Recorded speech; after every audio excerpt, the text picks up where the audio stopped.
आणि यानंतरची बातमी आहे संजय राऊत यांच्या वक्तव्याची। पंतप्रधान मोदींना औरंगजेब म्हणा असं वक्तव्य खासदार संजय राऊत यांनी केलंय। राज्यावर चाल करून आले त्यांचे काय हाल होतात हे औरंगजेबाला विचारा असं संजय राऊत म्हणाले। तर कोण संजय राऊत असं म्हणत देवेंद्र फडणवीसांनी संजय राऊतांना फटकारलं। महाराष्ट्रात शिवाजी महाराज जन्माला आले आणि औरंगजेबाचा जन्म गुजरातमध्ये झाला।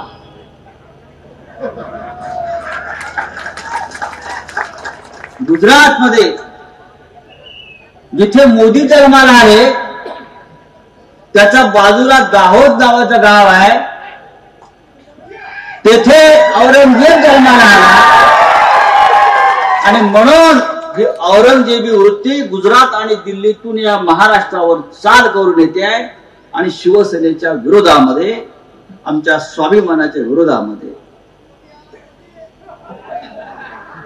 मोदी आला नाही, औरंगजेब आला म्हणा, काढून टाक।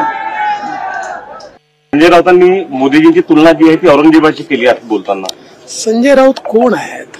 तुम्ही संजय राऊत सारख्या माणसाबद्दल मला तुम्ही प्रतिक्रिया विचारता, माझी तर काय प्रतिमा ठेवा। संजय राऊत कोण आहेत? तुम्ही संजय राऊत सारख्या माणसाबद्दल मला तुम्ही प्रतिक्रिया विचारता, माझी तर काय प्रतिमा ठेवा। एबीपी माझा, उघडा डोळे बघा नीट।